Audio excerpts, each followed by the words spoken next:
What's up, everyone? Happy Friday. All right, today we'll be talking about content optimization, SEO growth strategies, and SEO SaaS. We have CTO of Topic, Ryo Chiba. Today's topics, we'll be talking about content optimization, SEO growth strategies, and SEO SaaS.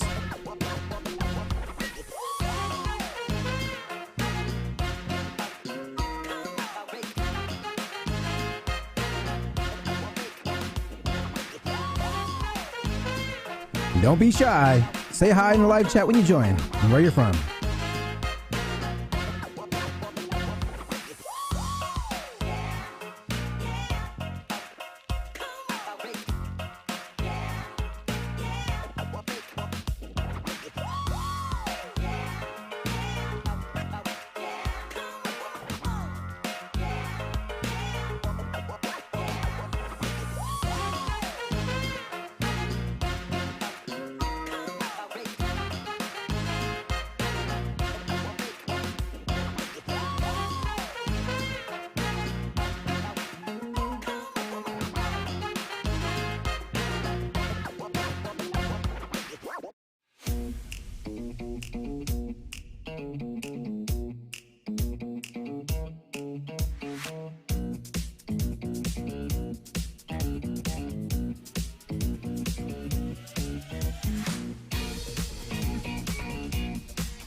All right.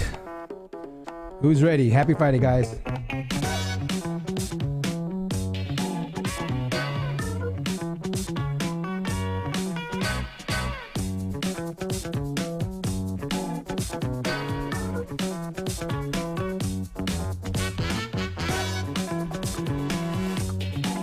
Ryo, I see you. Can you hear me? Check. Ryo, can you hear me? Hey. Oh, there. Yep, Cool. I can hear you. All right. Can you hear me? Yep, loud and clear. You look good too. Everything's clear. You must have some really high-speed internet. I try. All right.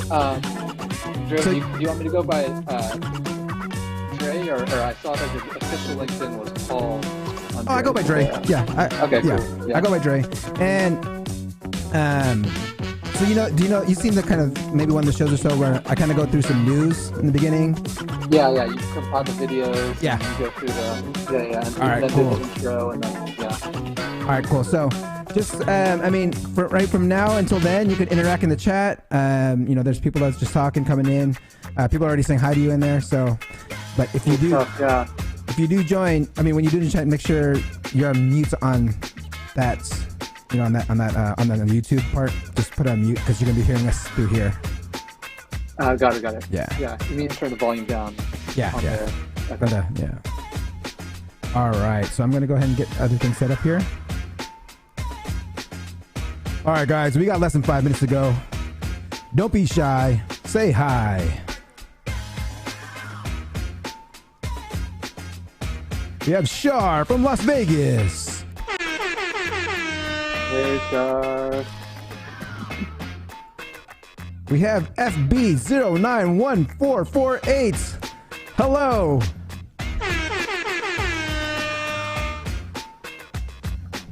Hobby.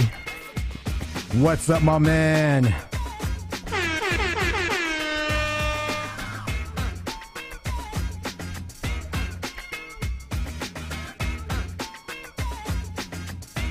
Tim from Cincinnati. What's up?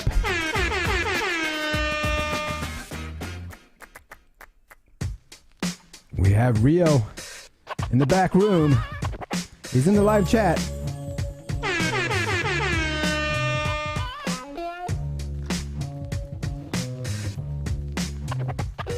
Stefan, happy Friday.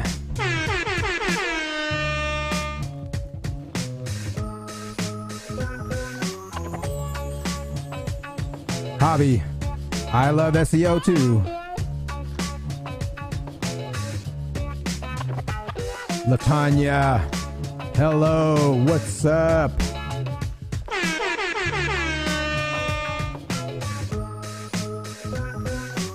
All right, guys, we got almost 3 minutes to go. I see a bunch of you out there. Don't be shy. Say hi.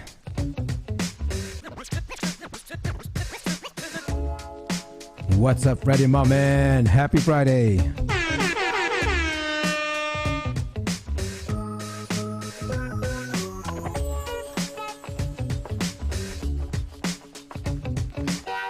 Ernesto, what's up, buddy?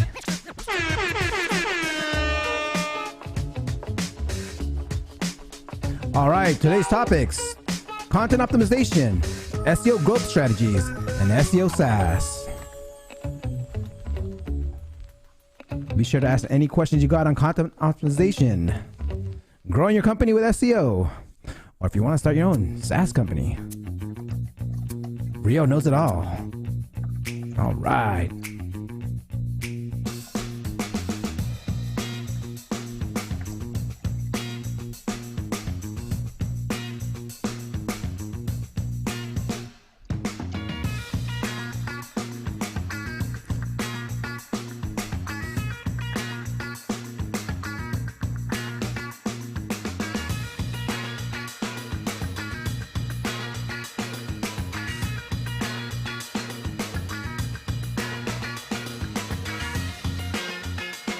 We got less than 2 minutes to go. I see you guys piling in. Don't forget to say hi.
Today's episode, we'll be talking about content optimization, SEO growth strategies, and SEO SaaS.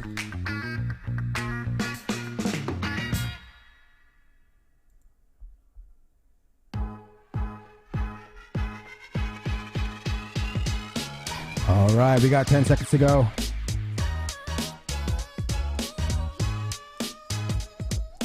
Massimiliano, what's up, my man?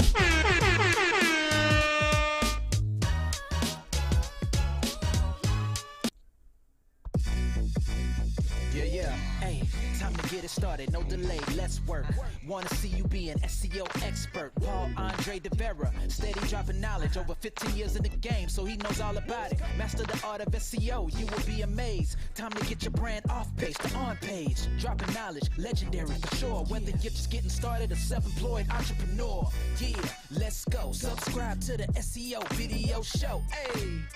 Hey, welcome to another episode of the SEO Video Show, where SEO is alive and fun. My name is Paul Andre De Vera, aka Dre, and I curate SEO videos released in the past week into about 1-minute clips. My favorite part of the show is when I get to introduce my guest, and my guest this week is the CTO and co-founder of Topic, Ryo Chiba. Before we get started, let's say what's up to everyone in chat. I see Hobby, Massimiliano, Ryo, Hobby again, Charlene, Tim, FB. So many of you guys, welcome to the show. Please don't forget to like, subscribe, and hit that notification bell. Now let's get on with the show. This is Ted DiBiase, the $1 Million Man. Where is the best place to hide a dead body? Page 2 of Google.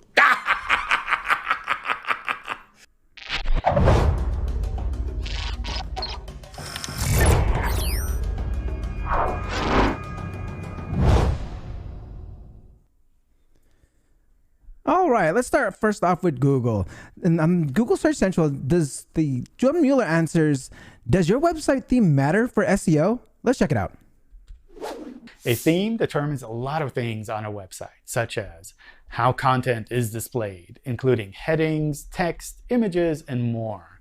How are pages linked within the website? How quickly pages load for users? Which content options you can use? And how to use structured data.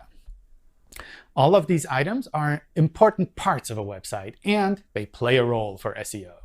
So regardless of whether you're just getting started or if you're interested in changing an existing website, the theme that you pick will affect SEO. A good theme can make it easier for search engines to understand the content that you create. In short, yes, changing a website's theme generally will affect a website's SEO. Picking a theme for a website is hard, even when it comes to the visual design, at least for me. My recommendation would be to try themes out on a test website. In there, add some content from your previous website so that you can easily compare. Of course, if you're just testing, make sure to block indexing of the test website. I love sticking to simple, lightweight themes with beautiful CSS designs. So we know that themes can play a factor in SEO. How often should we update them? Bruce Clay explains on his YouTube channel this past week. Let's check it out.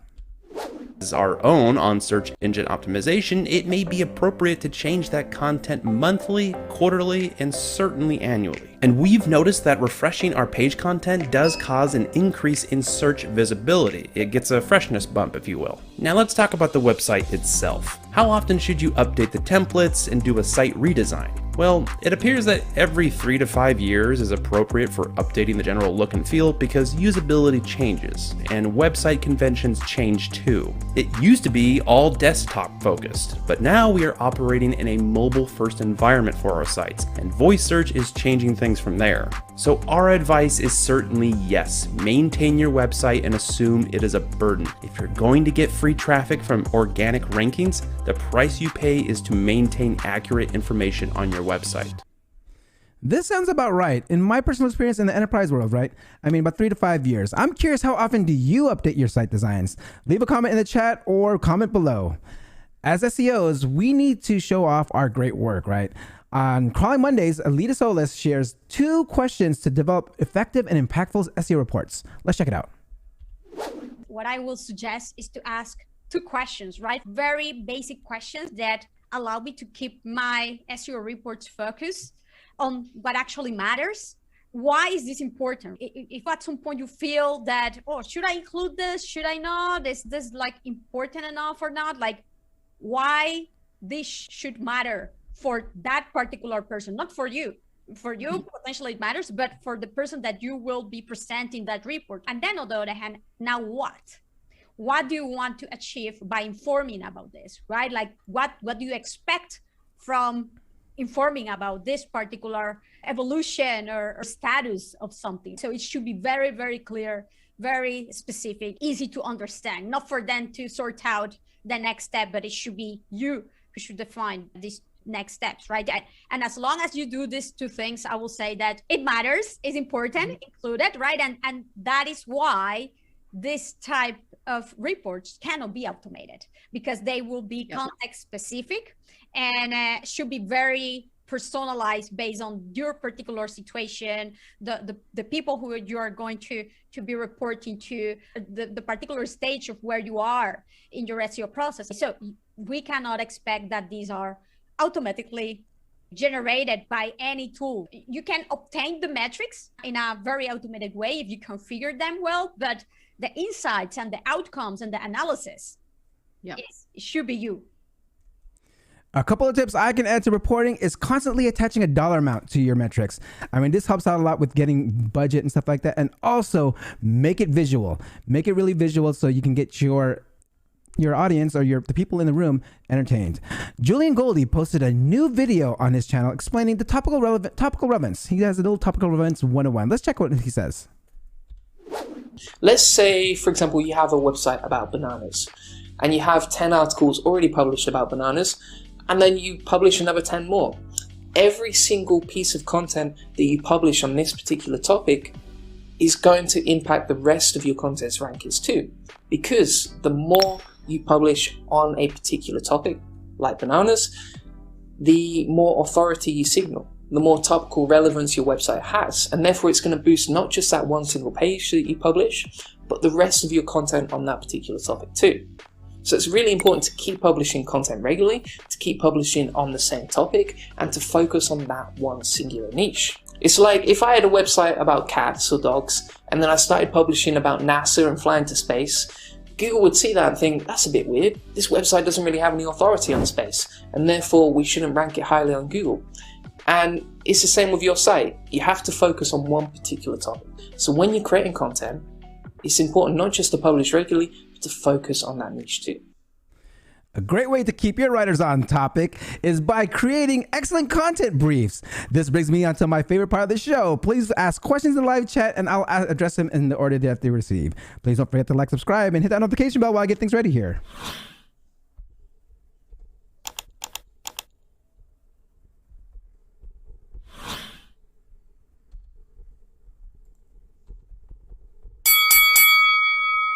Ryo started his career in the search industry in 2011 at Yahoo. He co-founded and scaled his marketing technology company called using SEO. He built it to 40 full-time employees, 5 million annual revenue, and 1,000 customers in 172 countries.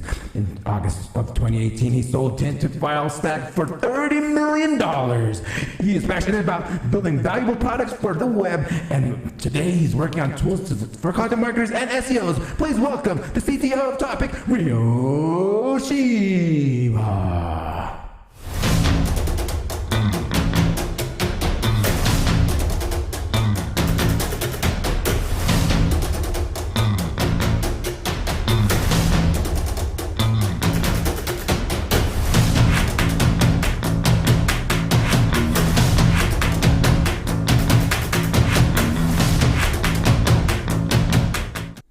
Ryo, my man, how are you doing today? I am doing fantastic. Happy Friday, Dre. Happy Friday, man. I swear, like it's been a while since we actually kicked it, right? It's been a few years, and I remember we were talking about we had a bet. It was a bet with you and your boys on USC versus UCLA, and I was UCLA all the way. Yeah, for sure. I mean, it's been a few years for sure. My memory is like us in the basement of some bar in San Francisco, and Zen introduced me to you and was telling me about all the crazy SEO stuff that you've done, and I've always sort of looked up to you as like an entrepreneur mentor, you know. And so yeah. Thank you. But thank you for being a part of the SEO Video Show. Welcome to the show. Thanks for having me. All right. So I want to get right into it. So this is the one question I ask all my SEO professionals who come on the show. In 1 minute, how do you get ranking on page one? How does Ryo get ranking on page one?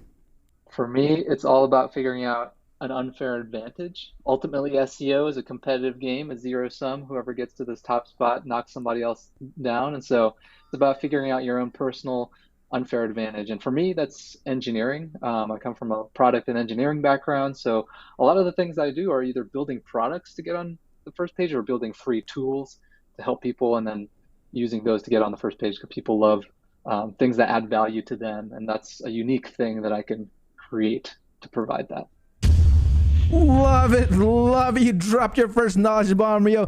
All right. Let me go ahead and rewind this real quick. You got to take us way back because I just saw this on your LinkedIn. It's like, hey, you were actually at Yahoo too. So you're actually doing it in the search industry for quite some time. And I want you to take us back to first, how you first got into SEO, like what made you get interested in it? Yeah, so for me, the SEO journey really started when I founded Tint back in 2012 when I was still a university student. So back at USC, I was in another basement, a library basement, building out this product, and it was basically a B2B product for businesses to display social on their websites. But we got some seed funding. We were trying to grow it, and we had about 3 months of runway left after spending maybe a year trying to get this thing off the ground, and we didn't have anything to show for it besides the product in terms of distribution. We weren't getting customers. We were trying to figure out how can we actually get customers for this, and so I found the Moz blog, and I was completely inexperienced at the time, and sort of learned the basics and the fundamentals of authority and creating content and backlinks and whatnot, and so I read the Moz blog. I realized that I had an unfair advantage in that our product was actually an embeddable product that users put on their sites. And I sort of connected the dots and um, built a system to basically have our product backlinked to certain landing pages. And it's sort of a gray hat area. I know you mentioned white and black hat. This is sort of a gray hat area at the time, but we were able to build a lot of authority that way and sort of started a authority flywheel and then built a content program around that, producing blog posts that are relevant to our users and using our authority to back that up. So yeah. Love it, love it. So you had like this place where you're having people automatically backlink to you through your product. Was it like you were creating like was your product more like a badge like you had on people's websites? Yeah, it was like a powered by badge at the bottom corner, and yeah, people were happy to include that. So Oh, I'm curious. Like, how many backlinks did you actually get? I mean, how much was the most amount of backlinks you actually got? I mean, our Ahrefs domain authority, I think, is still like in the 70s or 80s, and I think it sort of jumped up there immediately. And so, yeah, it's when you have an unfair advantage like that, and lots of different companies have systems that they can use to do things like this in different ways. And I think if you do have something like that, it can be really valuable. Having that unfair advantage, guys. Love it, love it. Okay, I want to actually tell us this story now because I'm curious about this. And we have a lot of startup entrepreneurs here as well, learning SEO and growing their company. So besides that, like, what else was you doing with? Was that the only thing you're doing, or how else were you like creating your content back then? Like, tell us a little more about your SEO journey in Tint. Yeah, so at Tint, I wore a lot of hats, but one of the hats that I did wear was heading our marketing. And one of the biggest challenges that we had at Tint was actually consistently following SEO best practices and creating content that would actually be relevant for our audience. We were USC students. We'd never been in the shoes of our customers. We didn't know what kinds of questions they had and what kinds of information they wanted to see in these blog posts. So we were ending up doing a lot of research and also trying to train writers to actually write content that wasn't just fluff. We spent a lot of time rewriting very, very fluffy blog posts, and so that was sort of how we eventually got the inspiration to build Topic. But that was where we focused a lot of energy while at Tint, was really figuring out how to optimize that process and bake it into how we produce content so that everything we produced, hit a certain bar of quality. So. Love it, love it. So refreshing your content, making sure improving the quality of it every single time. Love that. Okay, before we get into Topic, I want to know the story of like how did you guys actually like get sold? How did someone find you and buy you? Like how was the approach? I want to know that story. Yeah. So in terms of with Tint or Tint. Oh, unless Topic is being bought right now, and I don't know. But Tint. Who knows? But with Tint, the situation was basically we had grown the business pretty consistently for about 6 or 7 years, and we eventually reached a point where we felt like we had hit a wall in terms of where our experience could take us in terms of how big the business could grow. We grew it to a pretty solid place. Like you mentioned at the beginning, we did have a lot of notable customers. It's a very exciting product because it's very visible. But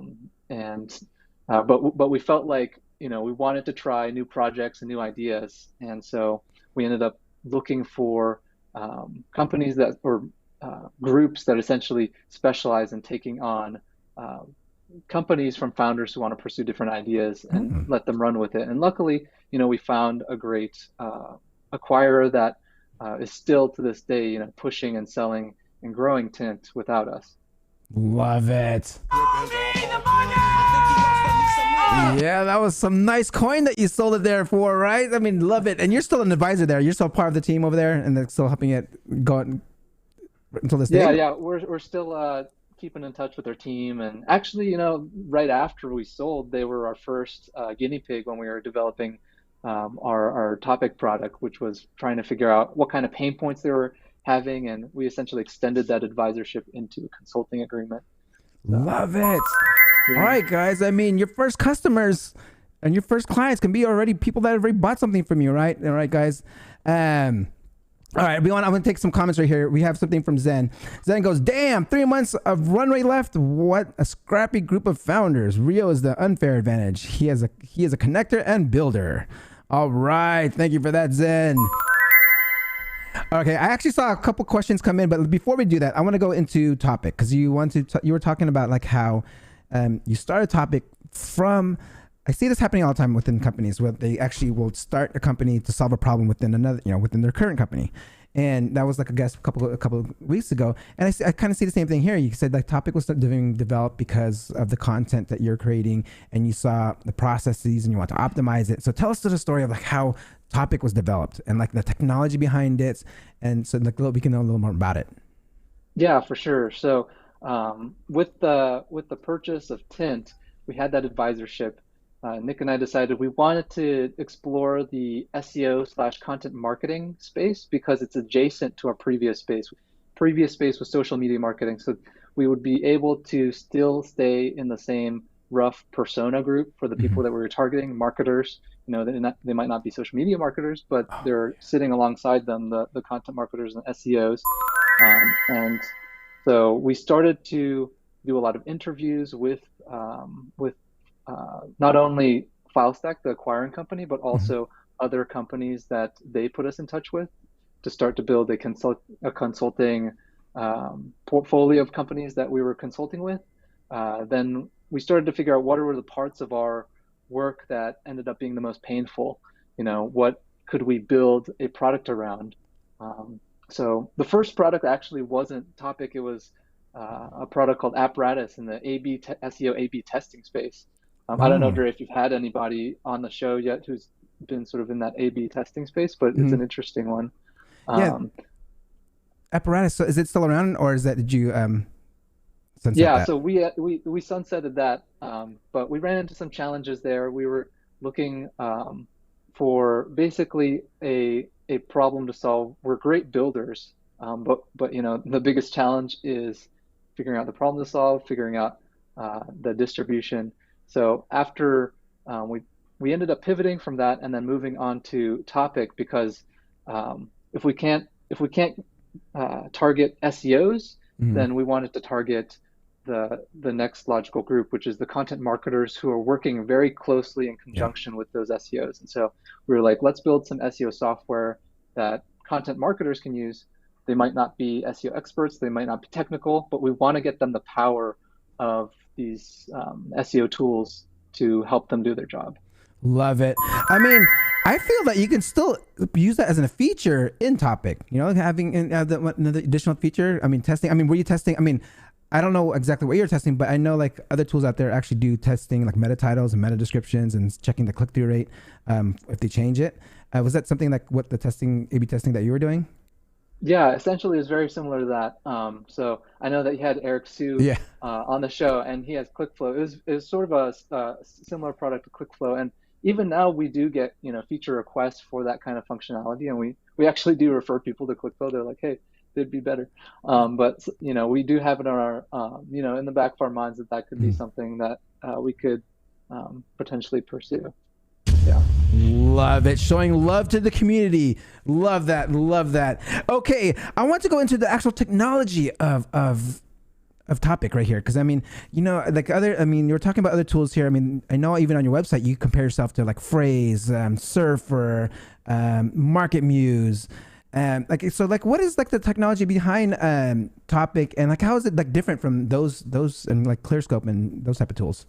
I mean, Yeah, like, that's a great question. I think that there definitely are situations where customers are a better fit for the competitors. And when we basically go through the list, there are certain things that make us better in certain situations. And I think for each of them, I can sort of go down just to explain sort of how we see ourselves in the competitive landscape. But there are tools like Phrase and Surfer. I would say that those are the more affordable options that are more mass market.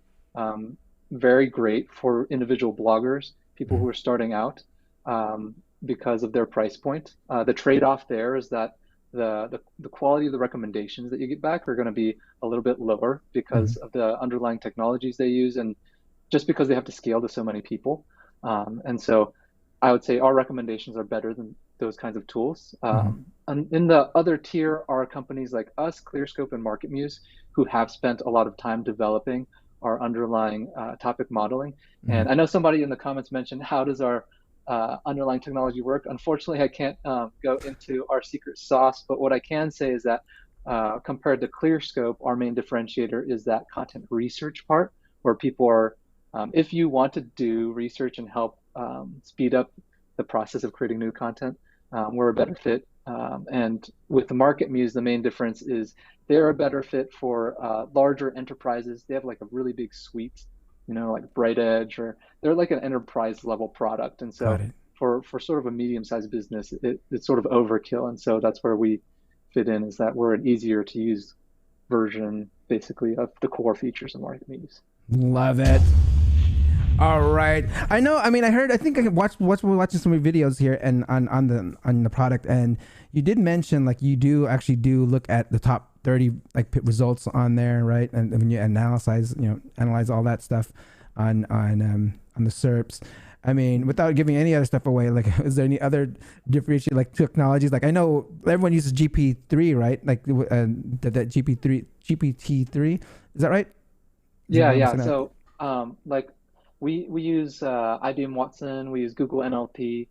We have our own system to basically look for co-occurrences within all the top 30 results, and then also, have our own models to basically try to reduce the amount of noise that's in there. With a lot of these tools, even ours, like you'll see words that are irrelevant sometimes, and we just want to bring that down to zero as close as possible. Because when you're working with people who aren't necessarily technical, when they see that, they lose trust in the tool, and that ultimately that's super important. So those are some of the technologies we use. And GPT-3, that's a whole nother conversation. Oh, well, let's get into that conversation here. Because I mean, all right, for those that are non-technical, tell us, like, you can give us a high level of what a GPT-3 is. Yeah, so GPT-3 stands for Generative Pre-trained Transformer. It's the third one that this company called OpenAI has created. It's one of its backers is Elon Musk. They've gotten a lot of buzz because essentially what they've produced is this machine learning AI model that can write human sounding text, and also is very adaptable and easy to use. So you're starting to see lots of different applications take advantage of this technology to do things that it would have taken large companies or large highly funded machine learning teams to do in the past. Like, regular developers can start creating apps like that. So basically how it works is that it's a language model. So it takes in like a part of a sentence or a couple words, and it'll try to predict the next word. And that's all it does. It just does it really well in a way that nobody's been able to do that before. But that's sort of at a high level what GPT-3 is. Got it. And so I want to go into more into like the features of Topic now. Like, I mean, so you do content optimization, content writing, and content analysis, and you have something called Copilot, right? Can you like kind of break down like what each one is doing? So, I mean, I feel like once we understand a certain SEOs that are trying to learn SEO, if they can understand features of a product, can actually learn, SEO itself and see what it takes to optimize things. Because like you're picking out these certain things.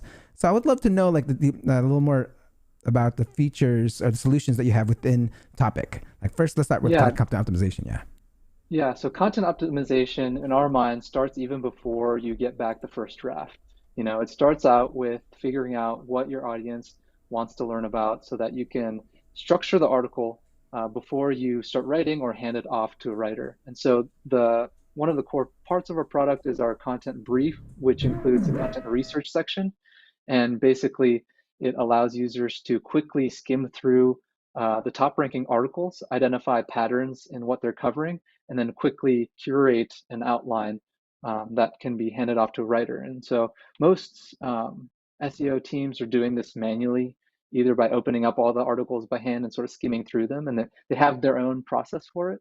But we essentially built a whole product around that to turn it into a standardized process, so that if you bring on another SEO, or if you just want to train somebody to do it for you, you don't have to spend hours prepping the writer so that they actually create content that's valuable. Love that. Okay, so how about like now what else is it looking at? Because you have content writing and content analysis. So it's like, are you like scoring it like like other tools, like how are you like making them improve? Yeah. So after they do the research, after they create the outline and hand it to the writer, then the writer, they get back with the first draft, and then we have a content grader that helps identify gaps in what they've covered. And so we really focus in not on the technical SEO aspect. We still recommend users use tools like Yoast to check whether they're using enough headings and whether their images have alt tags and that kind of thing. We really more focus on whether the content is relevant and is talking about things that the audience cares about. And so it's more of a writer-centric approach to looking at it and optimizing it, because we will educate our users, a lot of them aren't SEOs, to look at this list of subtopics and use that to basically get in the head of the people that they're writing to, so they can produce more interesting content that keeps people on the page. Ultimately, yeah, that's what helps the content rank.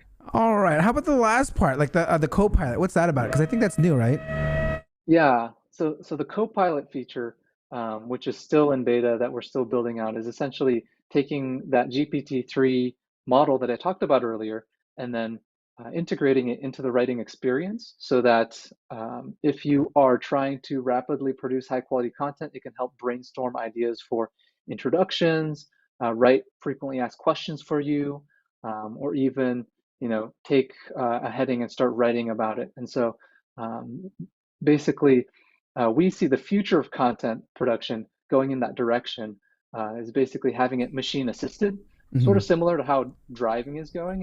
Yeah. In the past couple of years, like you can buy like a Toyota Corolla and it'll have a lane guidance feature where you're still driving, but it's helping you stay within the lane. It's like we see AI helping content marketers and writers stay in the lane, give them the freedom, but it'll help take some cognitive load off of them as they're actually doing the writing. Love that. Okay, I'm going to go ahead into the chat. We have a couple questions here. And if anyone else has questions, please ask them in the chat right now. We have one from Hobby. He asked it earlier. How to optimize site search suggestions and boost your user experience? Yeah, so the user experience, I feel like, is a really core aspect of SEO. And although our product doesn't really do anything related to it, I did do a lot of consulting in the year before building Topic, basically doing user experience optimizations. And I would say that some of the biggest things that we saw in terms of impact were always things like trimming down hero images to bring titles up to the top of the page, making sure that as like the above the fold experience is really snappy, and then also including videos and audio when possible to get people to click. Basically, yeah, it's like if you can reduce bounce rate through optimizations above the fold, then that's going to have a significant impact on search. Hobby, I hope that answers your question. And great question there, and great answer. And we have another one. Actually, I'm curious. So, like, I want to go back and just quickly back to Topic. So, do you have a bunch of developers behind you that's like helping you like develop it, or are you the only sole developer? Like, how's the team look like as developing this product? I'm curious. Yeah. So our, like I said, unfair advantage is that my co-founder and I, we're both developers, and we are both SEOs too. So we've built the entire product and have had the luxury of actually being the people who sell it, market it, and then develop it. So we're sort of got this really tight feedback loop we try as much as possible to take in user suggestions and quickly implement them and test them out. And so, yeah, the team's pretty small. It's just us. We do have a couple contractors that we're working with. But yeah, I think with this business, our intention is to keep it lean and, you know, basically, yeah, stay efficient. Love it. That lean startup. All right. So I'm curious about startups. For those, I want to get into like more of starting their own company, because I know I have a lot of SEO entrepreneurs here that actually have their own product. Maybe they've developed their own product, maybe a small tool. Like, what are some advice that you can give them on like, where they're at on their journey of starting up a, say, like even an SEO tool? Yeah, I think the biggest thing is, yeah, leveraging your network initially. I mean, for us, it can be really intimidating when you're starting a new venture because it seems like you've got everything against you and you've got to fight uphill for a long time. But everybody starts somewhere, and sometimes it can only take one or two close people who are willing to work with you on something that you're developing to give you enough momentum to take it to the next step, to get to 5 people or 6 people. And so I would say, consume less content related to entrepreneurship, because sometimes like you look at that and you're like, wow, I got to get from 0 to 100 immediately. But really, it's more important to get from 0 to 1, you know? Yeah, and that's what I see. Excellent! Love that. Don't go to 0 to 100 right away. It's more just get to 0 to 1. Love that. Love that. Okay. All right. So I want to talk about more on, you were talking about, I don't know if this slipped out or anything, but like you said, so when you sold tints for like, was like 30, was it 30 million? Was I right on that one? Because I think I heard it from another show. Was it like? Oh yeah, that is slightly off, but but yeah, like, you know, within the same rough ballpark. Yeah, okay. So, All right, yeah. cool. And so is what is the goal with also with Topic? Like, is this something like something that's in the works where getting acquired, or you maybe it's like, you know, going public on this one, or you want to, you know, just keep it small and, you know, like a smaller company and just having the quality out there, or, you know, what's the like the roadmap for like Topic? Yeah, I think for us, we started the business with the intention to keep it lifestyle. You know, I think that there's somewhat of a stigma against lifestyle businesses, but Nick and I wanted to have something that we could really build and feel proud of and support the users. I think we're both people who like to interact with customers and see them use something that we built, and so that's our goal. But you know, if somebody comes in with an offer, that's not something that we would reject either. So I think we're keeping our options open and seeing where things go. But yeah. Love it. Love it. I mean, I love the fact when you have developers or even the people behind the company where it's more of like you are actual practitioners and you're actually doing it for the people, right? You're doing it for, it's a tool by SEOs for SEOs. And one of those things where it's like you understand our needs, and the fact that you're very, very quick to make a update or like a feature upgrade by like user feedback, right?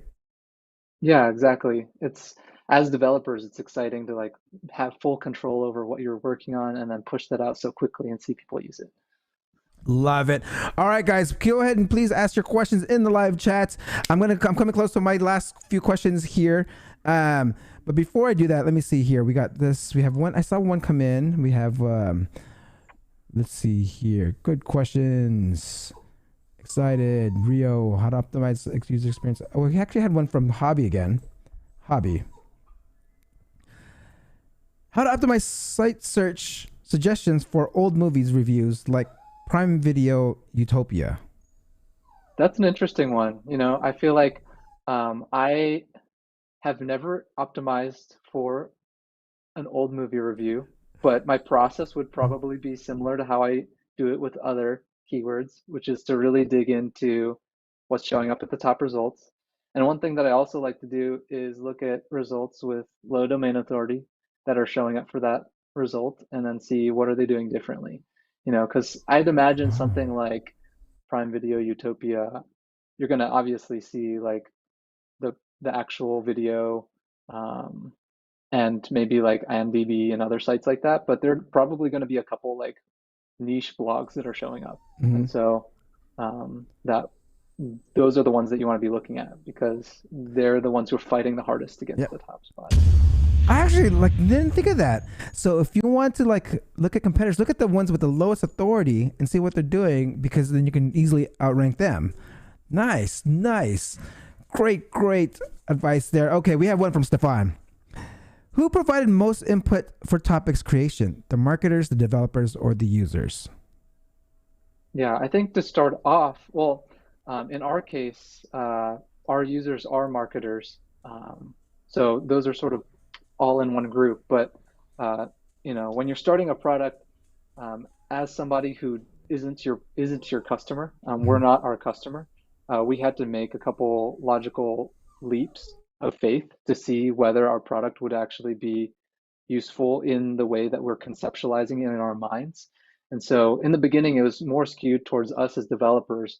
But once we get it out there, that's when you can start to see whether it's actually people are finding it useful. And to be honest, our product when it started out was much more bare bones, and so it was a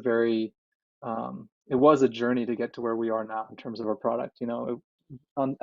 I would say product market fit is on a gradient where it's it's not either black and white. Some people say once you've got it, you're good to go and you can really build a product, but I really think it's not like that. It's you can be part of the way to product market fit, and it's just it's a hill that you're climbing. Nice. Okay, so I'm curious. I even saw you had some great customers on that are already using it, right? How'd you even just starting up? I mean, you get these great companies. How'd you even get them to start using it right away? And I even saw a quote from was it the co-founder of Reddit gave you a quote on topic. How'd you get all that? Yeah, so I mean, again, unfair advantage. It's Nick and I both live in the Bay Area. We've been going to local SEO meetups. You meet people there from these big companies. You talk to them. You develop relationships with them. We took a lot of the clout that we built from the previous company to sort of back us up and sort of show, hey, we're not just fly by night folks. We're actually in it to actually build something useful for you. And so basically we tried to leverage every unique thing that we had going for us to build those initial group of customers. And a lot of them were our consulting clients. We went up to them. We were like, hey, we worked at the startup. We helped it grow through SEO. We just want to do it for free and see how we can help. And that gets people, I mean, who wants to say no to free help? Everybody's looking for free help. So love that. Offer some free help and land some big clients there. I love that. Okay, so I'm coming at the very end of my show here. I didn't see any other questions come up here, but Stefan, I hope that answers your question. But I asked this question for all my SEO professionals that come on here. If someone wants to get into the SEO game, SEO industry, become an SEO professional, what is some advice that you can give them? I would say pursue as many projects as you can, because ultimately your success as an SEO professional really, for me at least, depends on defeating imposter syndrome and getting some successes under your belt that you can really point to mentally so that you can confidently give suggestions and have people trust that what you're saying makes sense. And so in the beginning, instead of being an in-house SEO at some enterprise, it might be more useful to work at an agency where you're constantly interacting with a large group of clients and you're sort of testing things out and able to get more wins early on in your career. Yeah. Love that. I haven't heard that one before yet. Love that. We got one more question that got snuck in here by Mother's Community. Let me go ahead and ask this before I let you go here. What inspired you to create a product for SEO, considering SEO being a challenge when actual people are doing it? Software in this field is the future. Yeah, that question, when I read that, something that comes to mind is that at the beginning, when we were telling other co-founders that we were going into the SEO field, we got a lot of skepticism because SEO, one, it's really challenging. Two, the competitive field is already pretty built out. There are already a lot of it's entrenched. There's your SEMrush, there's your Ahrefs. There are these big tools that are already pretty much built everything that can be built. But I think what we what inspired us was that we felt like a lot of things have been built for a specific kind of person, which is like the analytical expert SEO, but not a lot has been built for people who work adjacently to them. And then having those different teams work together, is something that hasn't been solved. And so that was what got us to think about, hey, is there an opportunity here? Love that, Mothers community. I hope that answers your question. Okay. I'm gonna go ahead and have to sign off here. But before I let everyone go, I would love to, if you have any last advice, words to make this episode feel complete, please, the stage is yours. Yeah. My last words are, GPT-3 is the future. So check out all the tools there. I think we're just getting started there. We didn't have a lot of chance to talk about it, but I think that it's a really cool technology and everybody should check it out. All right, how can people get a hold of you? And I know you actually offer you actually have a special offer on to use Topic, right? You can go to usetopic.com. Is there like a 7-day trial or something like that? I can't remember what you have. Yeah, so we do have a $7 7-day trial.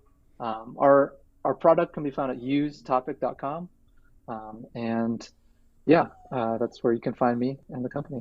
All right. So can you please hold on real quick before I let you go? Sign off here while I sign off. All right, guys, that concludes another episode of the SEO Video Show. Please don't forget to like, subscribe, and hit that notification bell. And I will see you next week. Peace out. Thank you for watching. Hope you come back next week. Make sure to subscribe. You don't want to miss a thing. Hope you learn something new, cause the vibe is incredible. From the special SEO professionals, SEO video show. Let's work. Want to see you be an SEO expert. Paul-Andre De Vera helping you step it up. No delay right now. Time to level up. Hey, thank you so much for watching. Make sure to subscribe. Woo!